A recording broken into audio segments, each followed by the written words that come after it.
dia. Olá, bom dia. A cena do desespero. A mulher corre, tenta se livrar do ex-namorado que está com uma faca na mão. Ele invadiu a casa da vítima, que precisou de ajuda para se livrar do agressor. O aumento no número de mortes por Covid-19. Médicos fazem alerta. Tem muita gente deixando de lado as medidas de prevenção. A batalha dos deficientes físicos que dependem do transporte público.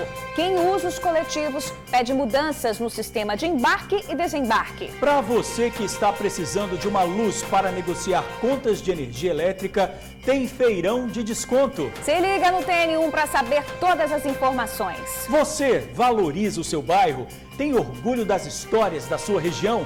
Quem mora em Jesus de Nazaré, na capital, quer mostrar para a comunidade e visitantes a identidade do bairro. Pois é, lindo demais. Os muros ganharam arte que retratam talentos que nasceram e cresceram no lugar. Tá bonito demais. Aguarde para ver. O TN1 já vai voltar.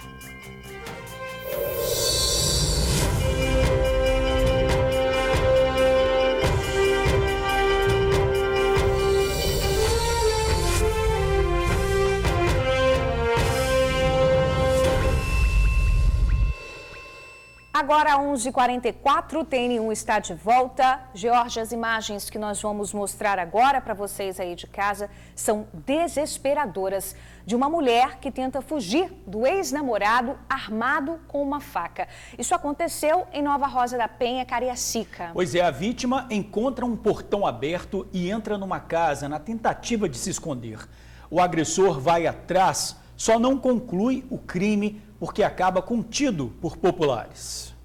Nova Rosa da Penha, Cariacica. São quase 11 horas da noite de domingo. O vídeo que vocês assistem agora tem cenas fortes que começam quando esta mulher sobe a rua desesperada. E o motivo do temor vem correndo logo atrás e segurando uma faca. É o ex-namorado da jovem, de 28 anos. Ele invade a casa sem se importar com quem está do lado de fora. Depois de alguns minutos, uma mulher sai com a faca e entrega a uma outra pessoa, enquanto o agressor aparece contido, garantindo assim que nada de mais grave acontecesse. Todo mundo ficou com medo na hora que ele saiu, mas ele estava muito alterado, porque eu acho que ele tinha bebido muito, né? Aí eu acho que ele estava muito alterado, assim, ele falou com o outro, você vai ficar assim não, vai ficar assim não. Testemunhas que não quiseram gravar a entrevista contaram que toda a confusão começou aqui no meio desta rua. O agressor e vítima estavam acompanhados de mais 3 pessoas, um casal e o filho da vítima de aproximadamente 13 anos de idade. A confusão foi acalorada e, em um dado momento, o agressor segurou a vítima pelos cabelos. O homem que estava acompanhando ele conseguiu conter o agressor. Foi nessa hora que a vítima conseguiu fugir e subiu a rua atrás de socorro, entrando na primeira casa que ela viu que tinha o portão aberto, para tentar se refugiar do agressor. De acordo com os moradores, o casal se relacionou por pouco tempo, menos de 6 meses. O suficiente para que a mulher, que trabalha numa empresa de logística, solicitasse medida protetiva contra ele. Toda essa fúria do rapaz é porque ele não aceita o fim do relacionamento. O agressor tem um perfil violento contra as mulheres. De outros relacionamentos, tem 3 medidas protetivas, 2 inquéritos por violência doméstica, 2 termos circunstanciados, várias denúncias de ameaça. No domingo, ele teria perseguido a vítima até chegar aqui. O agressor, de 28 anos, ficou preso em 2017 por atraso de pensão alimentícia. E este ano esteve na cadeia também, no período de julho a setembro, por violência doméstica. Tentamos falar com a vítima, mas não a encontramos. Não conseguimos localizar o agressor para ouvir a versão dele, que no vídeo parece bem clara.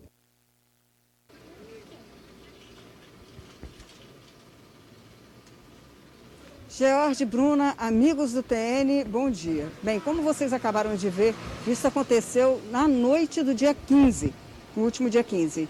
E de acordo também com alguns moradores, muitas crianças que estavam ali no vídeo que vocês acabaram de ver, acabaram também traumatizadas. Tiveram pessoas que desmaiaram só de ver a cena desse homem correndo com uma faca na mão atrás da mulher, imaginando o que de pior poderia acontecer. A moradora que conversou com a gente disse que as crianças que estavam ali ficaram desesperadas, que elas não paravam de gritar e foi difícil para essas crianças passarem a noite também, tendo aquilo que elas viram, uma violência sem tamanho.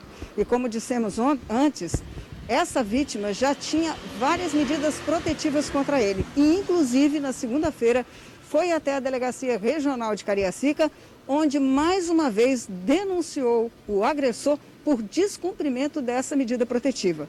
O mais impressionante é que, apesar dele já ter ficado preso pelo descumprimento e também pela violência doméstica, ele continua na rua.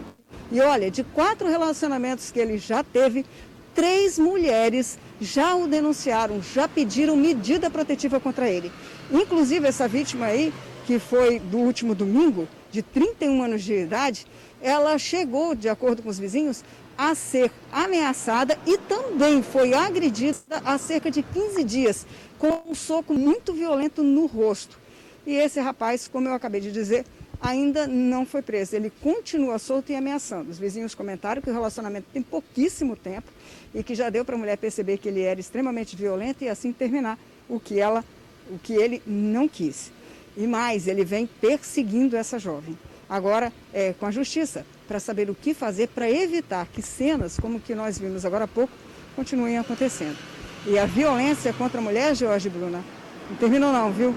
Ontem à tarde, no bairro de Camará, lá na Serra, nós vimos uma outra mulher sendo morta com um tiro na cabeça. Inicialmente, tinha-se pensado em latrocínio, como o repórter Vitor Sucolotti vai mostrar agora na matéria dele. O corpo da mulher ficou caído no meio dessa rua, no bairro Camará, na Serra. A área foi isolada para o atendimento da ocorrência.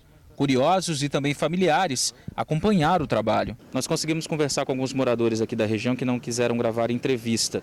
Todo mundo diz que a Mirelle Figueiredo, de 27 anos, que é a vítima, estava indo trabalhar. Ela era atendente em uma padaria quando possivelmente alguém tentou assaltá-la. Não se sabe se 1 ou 2 criminosos. Ela teria reagido ao assalto e acabou sendo baleada na cabeça. O indício fica ainda maior porque assim que ela caiu, ela estava segurando a bolsa dela, provavelmente o que poderia ser levado por 1 ou 2 bandidos. Com uma comunidade aparentemente tranquila, o crime chamou a atenção dos moradores. Muito abalados, os familiares não quiseram conversar com a imprensa para passar mais detalhes sobre a vítima.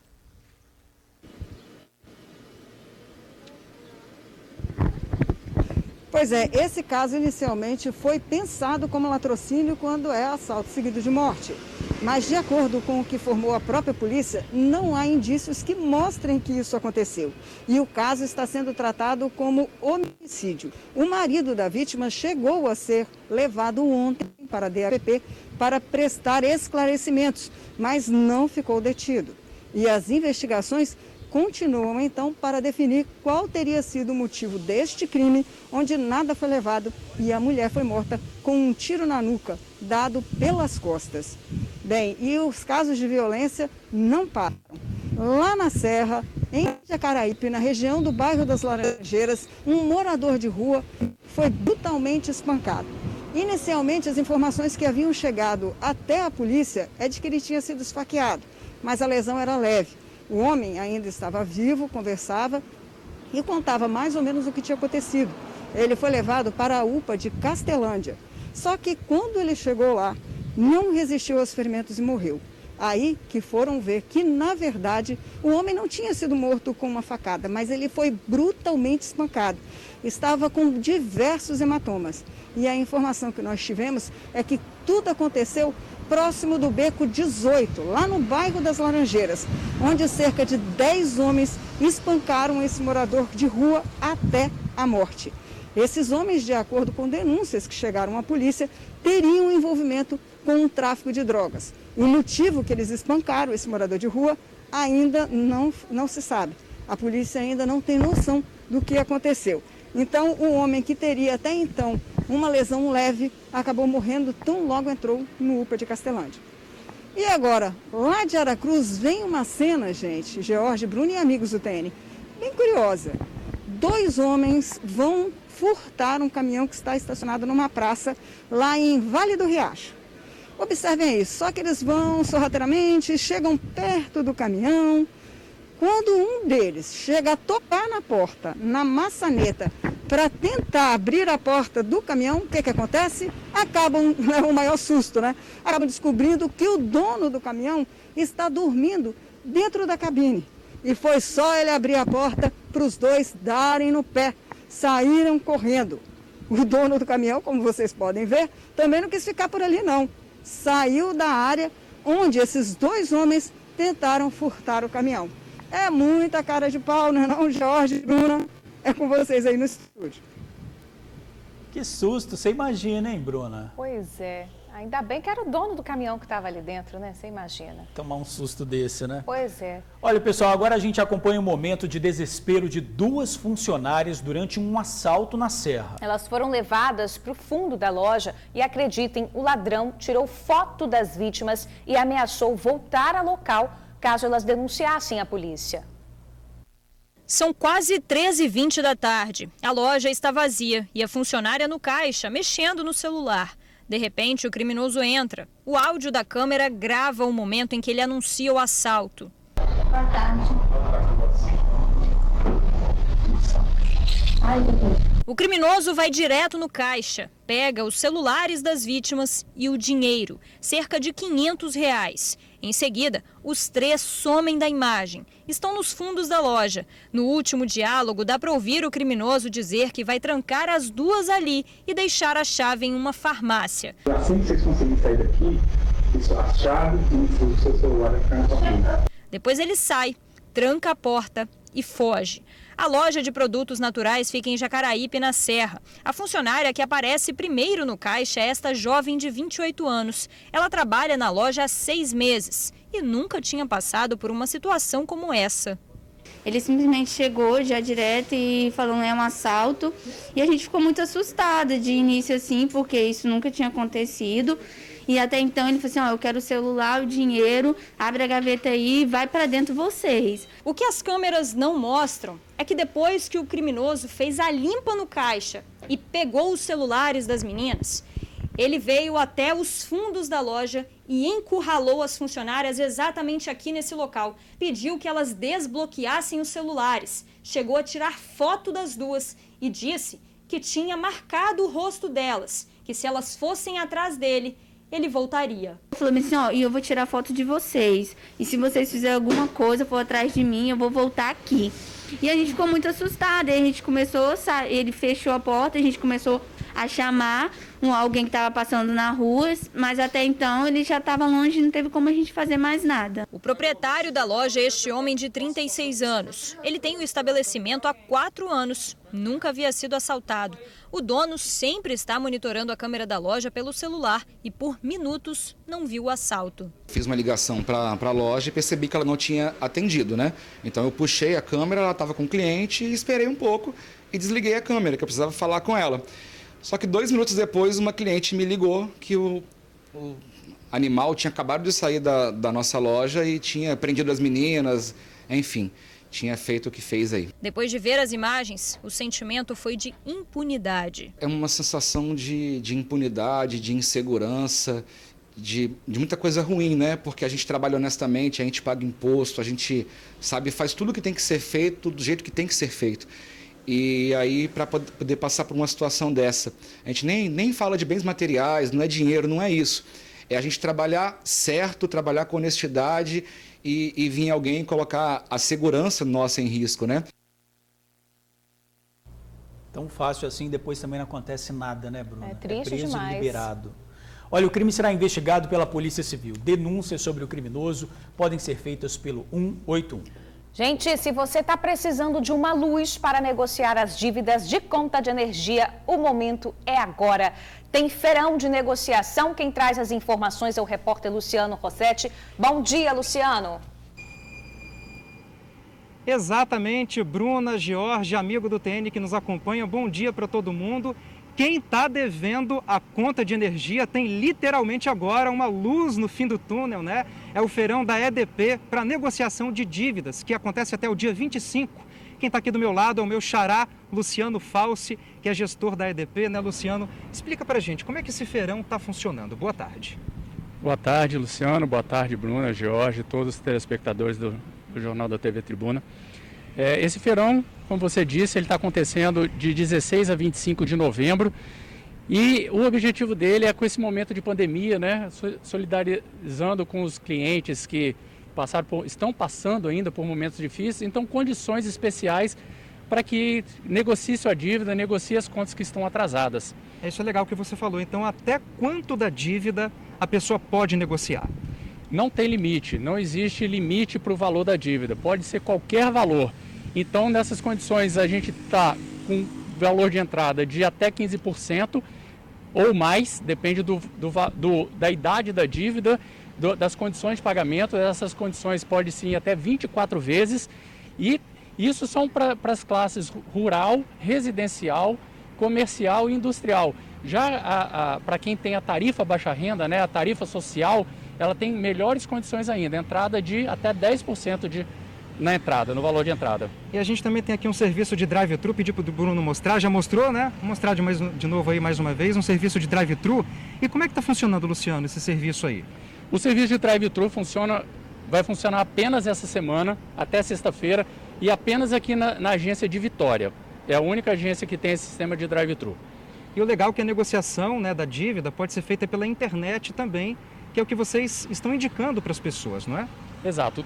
A negociação pode ser feita em qualquer uma de nossas agências, todas estão preparadas de acordo com o protocolo de segurança, obrigatório uso de máscara e a limitação de quantidade de pessoas que pode entrar no interior das agências. Então a gente indica que a forma presencial de negociação seja a última opção.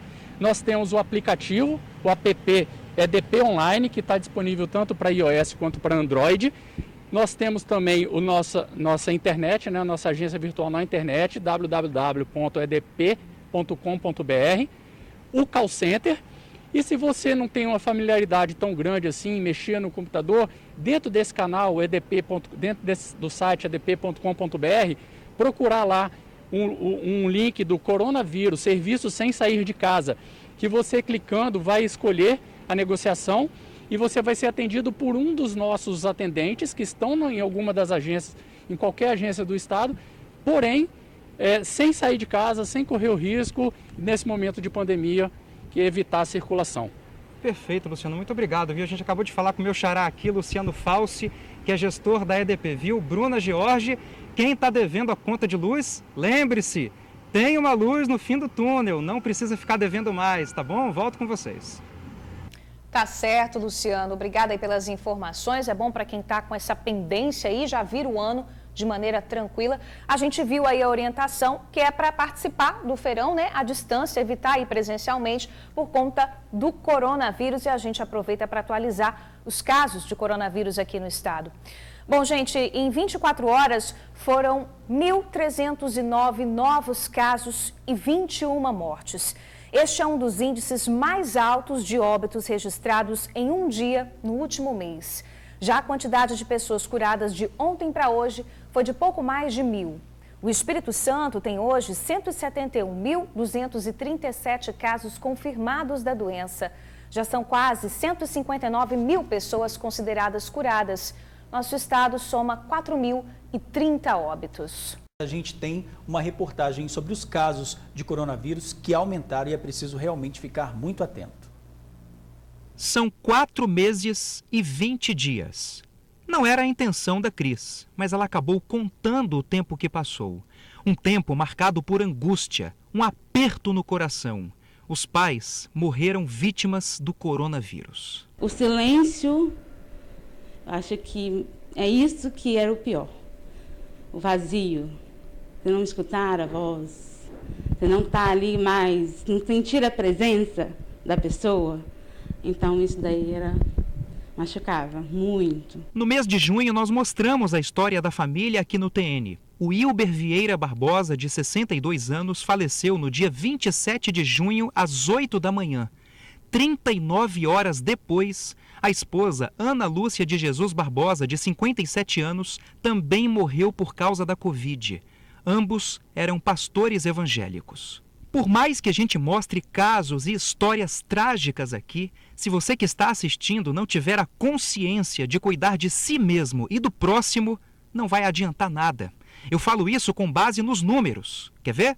Aqui na Grande Vitória, dos 294 leitos de UTI destinados para Covid, 261 estão ocupados, o que dá quase 90% de taxa de ocupação. O que isso significa? O que você já está cansado de saber.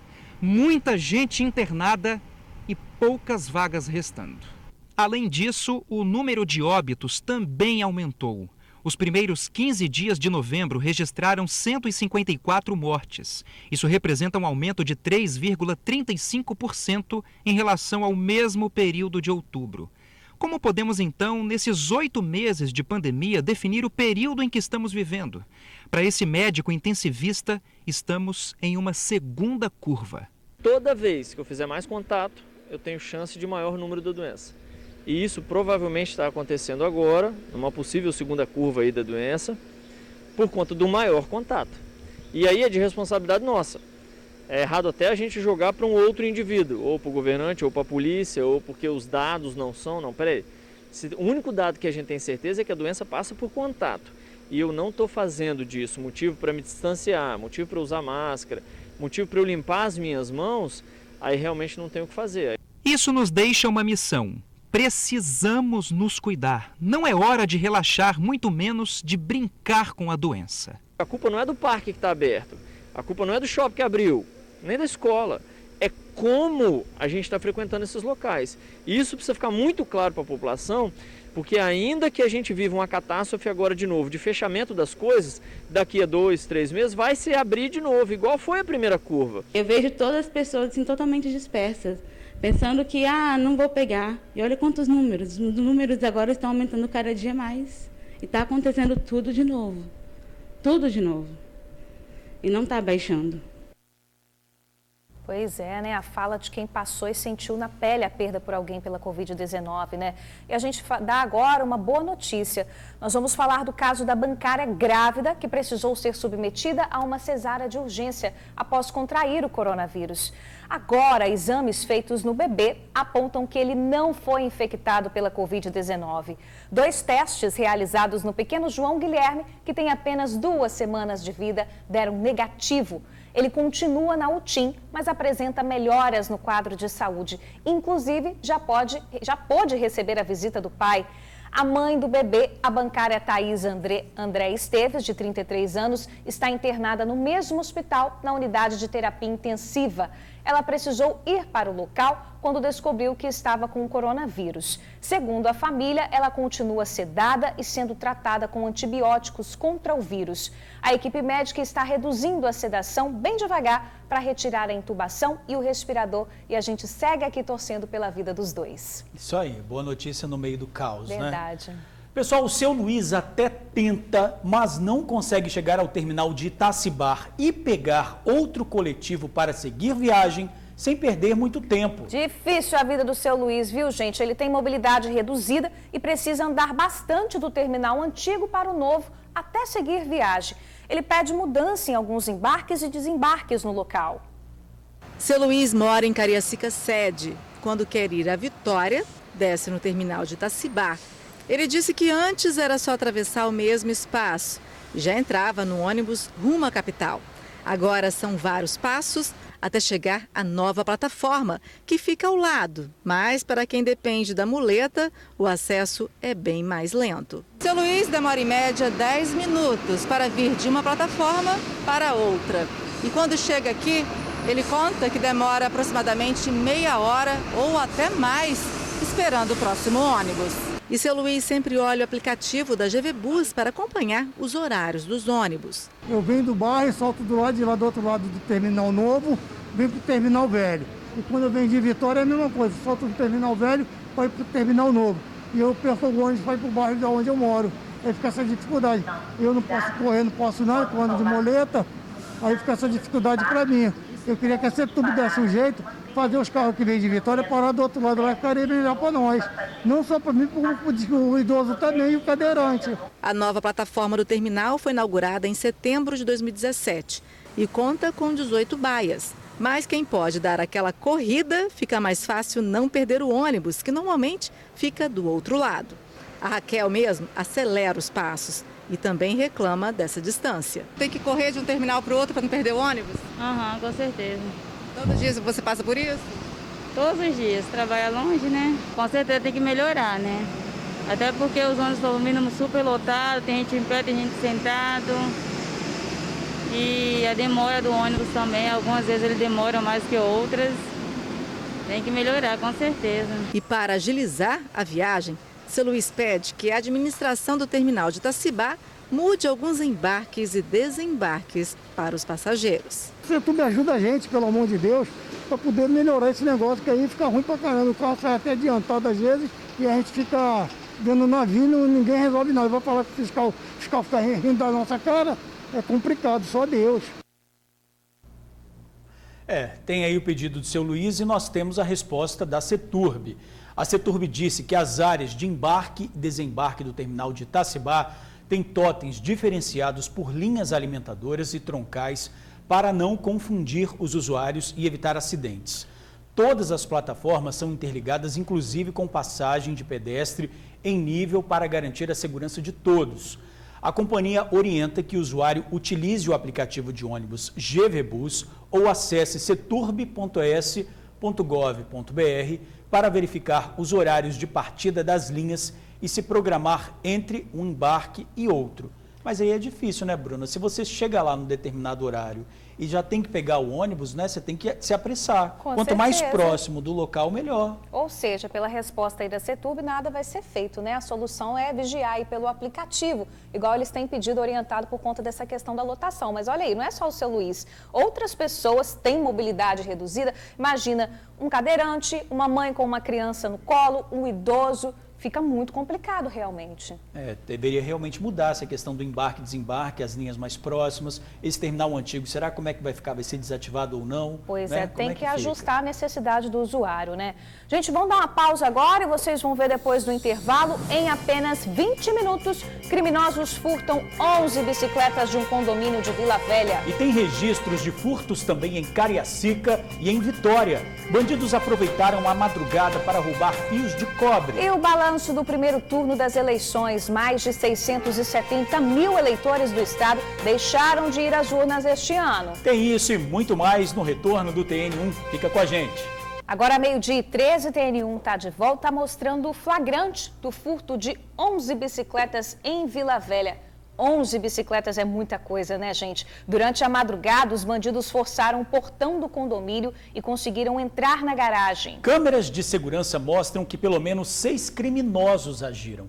Eles fizeram 2 viagens em apenas 20 minutos, levaram as bikes. O relógio marca 3h54 da madrugada. Um homem passa pela frente do condomínio, verifica se tem alguém no local e volta. Ele consegue mexer no motor com muita facilidade e destrava o portão. O criminoso entra na garagem com todo o cuidado para não ser visto e menos de um minuto depois deixa o local com a primeira bicicleta. Não demora e ele retorna, agora acompanhado de um comparsa. Outros bandidos também entram no prédio e de lá levam várias bicicletas. Ao todo, 11 foram furtadas na mesma madrugada. Quase às 5 horas da manhã, um morador percebe o furto e sai da garagem com uma vassoura na mão. Mas aí já era tarde demais. Esse caso aconteceu no centro de Vila Velha de domingo para segunda. Os proprietários das bikes roubadas já registraram a ocorrência na Polícia Civil. O caso será investigado. Agora é muita cara de pau ou certeza da impunidade, né? Você roubar, sair carregando aí nas imagens 11 bicicletas tranquilamente pela rua, pelo portão da frente ali da garagem. É a certeza de que ninguém vai te pegar, que não vai acontecer nada com você. Olha ali, ó, agindo tranquilamente, sem medo de ser abordado por ninguém. E sabendo que está sendo filmado, né? Sim. Porque a câmera ali na cara dele e não está nem aí para nada. Pois é, gente. Vamos dar um pouquinho de assunto, a gente volta a falar das eleições. O balanço do primeiro turno das eleições municipais.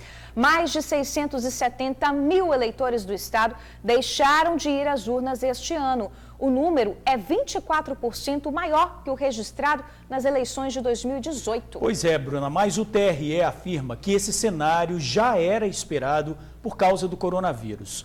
O Espírito Santo foi o 6º estado do país com o maior número de abstenções.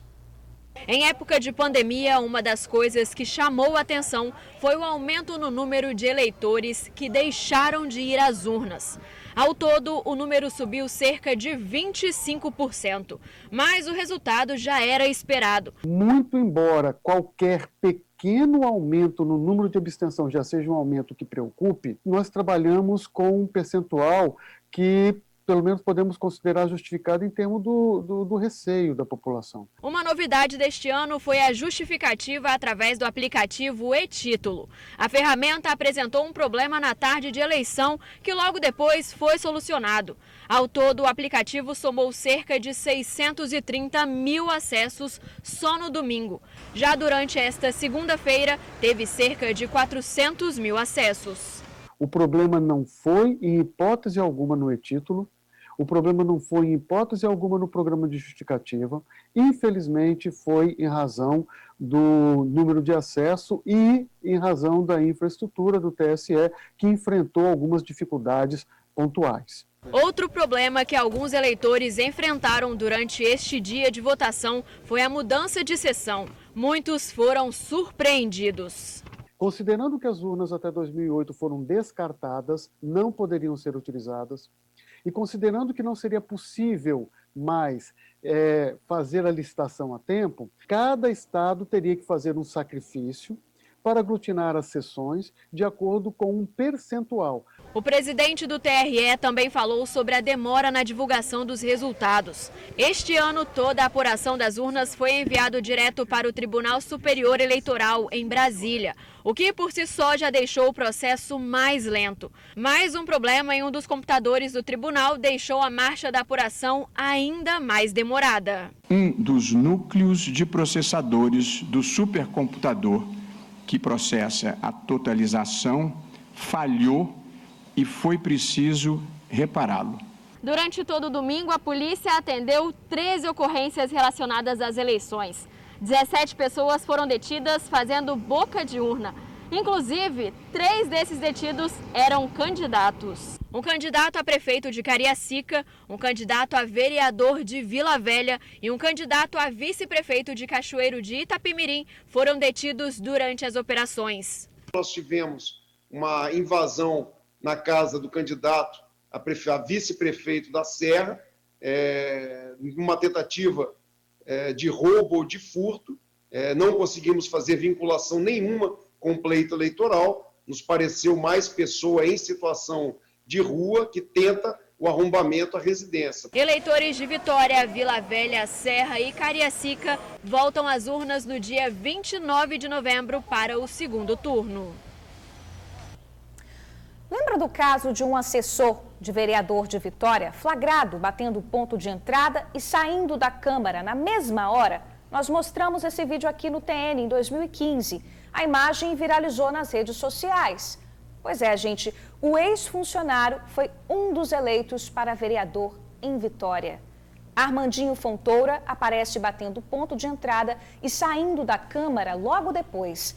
Na época, ele era assessor do vereador Luiz Emanuel Zoan. O vídeo ganhou repercussão e a Câmara abriu um processo administrativo contra o servidor. O vídeo é de 2013, mas foi vazado em 2015, quando Armandinho participava de uma eleição interna do PSDB. Ele admitiu o erro e teve que sair do partido. Ele ainda responde a uma ação de improbidade no Ministério Público. Pois é, esse ano, gente, Armandinho foi eleito vereador pelo Podemos, com 1.264 votos. Vai ser colega de plenário do ex-chefe, que foi reeleito. Ô Bruna, vamos às manchetes do Jornal A Tribuna de hoje? Bora! Olha que notícia interessante. Redução da parcela do consignado.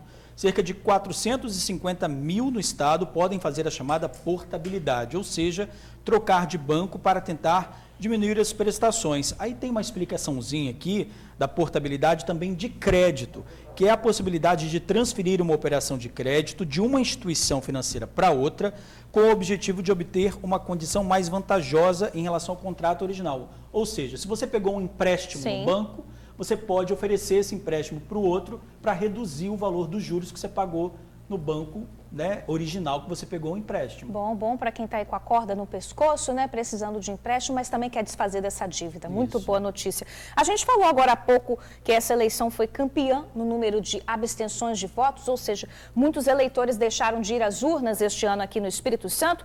Conceição da Barra é a campeã, foi a campeã de abstenções ao todo, gente. 6.603 eleitores deixaram de ir às urnas na cidade, o que representa quase 30% no total. E aqui em Vitória, gente, esse número chegou a 63.994, o que significa aí 25,45% de pessoas que não foram votar, que não foram às urnas. É um número muito grande, realmente, né? Muito mais gente do que o primeiro candidato, né? O número de votos que teve aí o primeiro candidato no primeiro turno. Exatamente, é para a gente refletir, né? Veja esses e outros destaques no Jornal A Tribuna. Terça-feira, 17 de novembro. Vereadores eleitos dizem o que vão fazer para melhorar vida nos bairros. Na foto principal, elas são minoria, mas prometem fazer a diferença. 450 mil aposentados podem reduzir parcela do empréstimo consignado. Empresário é rendido e obrigado a dirigir para usuário de drogas na Praia da Costa. Até 8 horas de espera para usar o Pix. E ainda destaque no Jornal A Tribuna. Em AT2, a atriz Carola Parmegiano dormiu na rua e agora é atriz internacional. Contusão tira jogador do Fla até 2021. Interdição para obras na segunda ponte.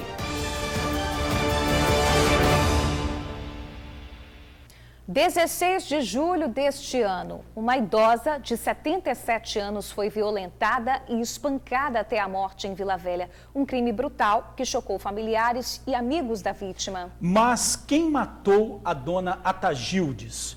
Por que um crime tão cruel? Até hoje, os filhos buscam respostas para essas perguntas. Há 4 meses, a aposentada Atagildes Torresani, de 77 anos, foi morta por asfixia. O laudo da perícia ainda apontou que a idosa foi espancada e violentada sexualmente antes de ser assassinada. Os suspeitos de cometer este crime tão cruel ainda não foram identificados e presos. Uma dor que vai além da saudade da família. Injustiça, fica com a falta de o porquê, quem foi. Entendeu? A forma que foi a gente já sabe, né? Mas quem foi e a motivação a gente ainda não sabe. A vítima morava sozinha nesta casa no bairro Itaparica, em Vila Velha. Dalton estava se organizando para morar com a mãe. Agora ele e a irmã arrumam a residência e pretendem mudar em breve para o local. Grades já foram instaladas para fortalecer a segurança. E até a nossa segurança, a gente ficou preocupado, né? Que a gente vai mudar para cá e chegar por trás, ou pessoas sabendo o dia a dia, né? A sensação que a gente sente é que está sendo vigiado 24 horas quando vem na casa. Está sendo muito difícil a gente ter que enfrentar, porque não vamos abandonar a casa, a gente tem que vir morar aqui, né? A casa é nossa, da mamãe e tudo. Mas assim, está ainda organizando, botamos a grade agora, vamos fazer o muro. Entre os pertences da mãe, a lembrança de uma mulher caridosa que gostava de ajudar pessoas carentes, como alguns moradores em situação de rua. Atitude que pode ter facilitado a ação dos criminosos. Segundo os familiares da vítima, a idosa tinha saído com um homem que estava realizando limpeza aqui no quintal para ir até a padaria, fazer um lanche. E ele teria deixado o portão aqui pequeno da entrada aberto, o que facilitou a entrada dos outros 2 suspeitos, que são moradores em situação de rua. Deixado o portão aberto, entendeu? Alguma coisa assim. Porque o caminho que ela fez foi da padaria aqui em casa, não foi em outro lugar, não frequentava mais lugares longe, era padaria, era um barzinho aqui do lado. Os filhos disseram que a polícia tem imagens dos suspeitos entrando na casa, mas os vídeos não foram divulgados. Eles dizem que sabem que o crime é investigado pela Polícia Civil e também pedem ajuda da população. Quem tiver alguma informação dos criminosos, eles pedem para que denuncie no 181. O que a gente pede a todo mundo é, se alguém souber alguma coisa, passe para a polícia, porque até agora a gente não tem assim, sabe, não tem um suspeito, não tem ninguém que... E eu acho que as pessoas viram, não é possível que ninguém tenha visto alguma coisa para nos ajudar. Olha, se já não bastasse a perda, tem ainda o sofrimento por não ter respostas aí para esse crime violento, né? A polícia realmente investiga o caso e a ajuda da população é muito importante. O telefone do Disque Denúncia é 181 e você já sabe, não precisa se identificar. E atenção, motoristas! Uma das alças da segunda ponte será interditada hoje à noite para obras. O tráfego de veículos ficará interditado de 10 da noite às 6 da manhã. O trecho que será fechado é o que liga a segunda ponte à Jardim América, em Cariacica. Uma das opções para o motorista chegar ao bairro é pela alça de acesso à BR-262, saindo ali na lateral da estação Pedro Nolasco. Outra alternativa é a 5 Pontes. A previsão é de que a obra para a recuperação da ponte seja concluída em até 30 dias. Fica o recado aí de atenção para os motoristas, né, George? E o trânsito ali na região já tem ficado bem complicado por conta das obras do Portal do Príncipe. Então tem mais esse detalhe aí que a gente tem que ficar atento. E olha, em instantes, chuva de granizo e estragos no sul do estado. E o TN1 mostra a arte estampada nos muros do bairro Jesus de Nazaré, em Vitória. Uma homenagem aos talentos que nasceram e cresceram na região. A gente volta rapidinho. Na noite de ontem, a orla da Praia do Canto ficou sem iluminação. Isso porque fios de cobre de postes na região foram furtados. Um homem foi detido em flagrante pela Guarda Municipal perto da ponte da Ilha do Frade. Outros 3 suspeitos conseguiram fugir. A suspeita é que mais de 500 metros de fios tenham sido furtados. O homem de 29 anos foi levado para a delegacia. Ele já tinha passagens pela polícia por furto e roubo. E em Campo Grande, Cariacica, outro caso. A Polícia Militar fazia um patrulhamento de rotina quando avistou um homem carregando um rolo de fios e um eletroduto. Ao ser questionado, o homem de 32 anos admitiu que havia furtado os fios. Ele foi conduzido à delegacia. Como não pagou fiança arbitrada, foi para o centro de triagem de Viana. Gente, o secretário de Segurança Urbana de Vitória, Fronzo Calheira, falou sobre o furto de fios aqui no município de Vitória. Vamos ver. Esses criminosos, eles têm cometido reiteradamente esse tipo de crime, o que causa prejuízos enormes para a sociedade. Além da questão financeira, porque ao furtar o fio, eles também provocam danos nos postes, nas luminárias, no chão. Então não é só a reposição do fio o prejuízo é um prejuízo maior. E fica ainda também a interrupção do serviço que aquele fio era utilizado. Então nós esperamos aí que a Polícia Civil conduza os inquéritos, que dê todo o rigor possível que a lei pode dar para essas situações, porque é um crime que está gerando outros crimes. Então fica aí vamos dizer assim, o nosso pleito para que as pessoas continuem denunciando, sempre que houver uma situação de suspeita que alguém esteja furtando fios, por favor acione o 190, isso vai ajudar muito, tanto a Polícia Militar como a Guarda Municipal, a prender esses criminosos. É a população que sai prejudicada sempre, né, com esses furtos. Gente, no interior do estado, a mudança de tempo pegou muita gente de surpresa. Em Conceição do Castelo, a chuva foi rápida, mas suficiente para causar estragos. Uma moradora da região registrou a queda de granizo. Olha aí nas imagens. Uma das principais estradas do município foi bloqueada, já que o vento forte derrubou muitas árvores. Motoristas tiveram que pegar um atalho para conseguir seguir viagem. Pois é, cena bem parecida foi registrada também em Dores do Rio Preto, na região do Caparaó. Por lá, a chuva durou cerca de 30 minutos, mas também caiu acompanhada de vento forte e com alguns momentos de granizo. Galhos de árvores caíram e bloquearam algumas estradas. Pois é, e no interior, aqui também na Grande Vitória, a gente tem que se preparar porque tem alerta de chuva, trovoada e ventos fortes para todo o estado. Hoje, as regiões Serrana, Noroeste, Litoral, Sul e um trecho do norte serão os mais atingidos. Aqui na Grande Vitória, há possibilidades de pancada de chuva entre o final da tarde e o início da noite. A temperatura deve ficar entre 22 e 34 graus. Olha, um projeto está levando mais cor, arte e valorização para o bairro Jesus de Nazaré, em Vitória. É isso aí, os muros na entrada do bairro agora contam a história da própria comunidade. Trabalho feito por talentos que nasceram e cresceram na região. A pintura na parede é da dona Djalma, primeira moradora de Jesus de Nazaré em Vitória. A arte ao longo do muro na entrada do bairro conta a história da comunidade. Tudo começou com o estaleiro naval. Hoje a vista do deck é uma das mais belas da Baía de Vitória. E ainda é possível ver de pertinho os navios que passam pelo porto. Cada quadro no muro é um pouquinho da história. Uma delas representa a mudança no nome da comunidade. Inicialmente era Morro de Bento Ferreira, mas a fé e a religiosidade dos moradores foram responsáveis pela mudança. Você tinha Morro de Bento Ferreira devido à proximidade com o bairro de Bento Ferreira. E aí os moradores foram chegando, as pessoas foram chegando, e aí colocaram o nome de Bairro Jesus de Nazaré. Né? A religiosidade das pessoas daquela época deu um pouco de peso em cima disso.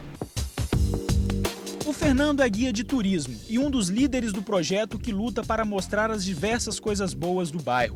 Na caminhada, um filme vai passando pela cabeça. Com tanta história positiva e uma paisagem de tirar o fôlego, Fernando e os moradores de Jesus de Nazaré têm o objetivo de valorizar o espaço em que vivem. Então a gente tem uma gama de atletas, a gama de artistas na área cultural, os cantores que a gente tem, os DJs que a gente tem dentro da comunidade, que não são tão mostrados, né, como deveriam ser. Diante de toda essa riqueza cultural, desde 2016 existe um tour pela comunidade. E aqui tem um lugarzinho que há 30 anos conquista todo mundo pela barriga. Esse aí é o seu Bigode, filho da dona Djalma. Lembra dela? A primeira moradora do bairro? Pois é, o restaurante do Bigode foi o grande responsável por fortalecer o turismo na comunidade. É a muqueca e a mariscada que no estado sabe o que faço, né? Então o pessoal vem muito aqui. O pessoal vem de lá, de Curitiba, de Brasília. Agora mesmo o rapaz ligou pra mim, tá vindo de Brasília e pra cá, né? O bairro, que muitas vezes figura nas páginas policiais, também tem coisa boa para mostrar ao Espírito Santo, ao Brasil e ao mundo. Esse grafitado na escadaria é um cria de Jesus de Nazaré, Barol Beats. Nasceu, cresceu e aprendeu a viver da música aqui. Hoje faz sucesso como tecladista e produtor musical. Virou orgulho da comunidade e uma referência para os mais novos. É como se fosse um troféu para todos nós, para toda essa galera da comunidade que rala pra caramba, que sonha, né? A gente sabe que muita gente sonhou e não conseguiu concretizar os seus sonhos, porque os caminhos são complicados. E eu fico feliz, isso aqui tá aqui, né? Eu sou um artista aqui, criado aqui, nascido aqui. E também tem outros artistas aqui com história linda também, que tenho certeza que também em breve vão estar, né, sendo representados aí. História, culinária, arte, cultura, lazer. Tudo junto e misturado em uma das menores comunidades de Vitória, mas cheia de riquezas. Tem que quebrar essa coisa de que o morro é perigoso, de que o morro tem coisas negativas. Você tem que mostrar coisa boa.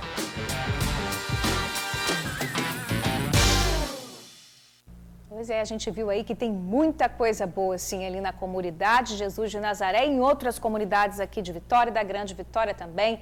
Quando a comunidade, a gente valoriza o bairro e se orgulha da própria identidade, luta por melhorias e qualidade de vida, que é muito importante. Fica aí, então, nosso parabéns pela bela iniciativa dos moradores de Jesus de Nazaré, ideia que merece ser replicada. Sim, exatamente. Muito bom. Tem coisa boa no morro, né? As pessoas têm uma ideia muito preconceituosa quando se fala em morro e é tão importante mostrar atitudes assim, né, Bruno? É isso aí, muito importante mesmo para todo mundo, para quem mora lá e para a gente que está de fora também. Tá na hora de terminar o jornal, não, gente, mas antes tem uma última notícia, né? Você vai falar, Jorge? Olha só, a Polícia Civil recuperou uma carga de notebooks avaliada em R$110 mil, que havia sido furtada na quarta-feira da semana passada. Os 10 computadores pertenciam a um centro de distribuição que fica no município da Serra. Segundo investigações da Polícia Civil, apenas um homem invadiu o local e cometeu o crime. Ele era funcionário da empresa e sabia da rotina. Para a polícia, ele confessou o crime, mas vai responder em liberdade. Os investigadores chegaram também aos receptores, 5 no total. Um foi encaminhado ao presídio e os outros também responderão ao processo em liberdade. Tá aí, isso, Bruno. Informação para a gente encerrar o nosso jornal. Agora sim, beijo enorme. Amanhã a gente está te esperando no mesmo horário, tá, gente? Valeu, gente. Obrigado por assistir ao jornal, pela companhia de sempre e até amanhã. Tchau.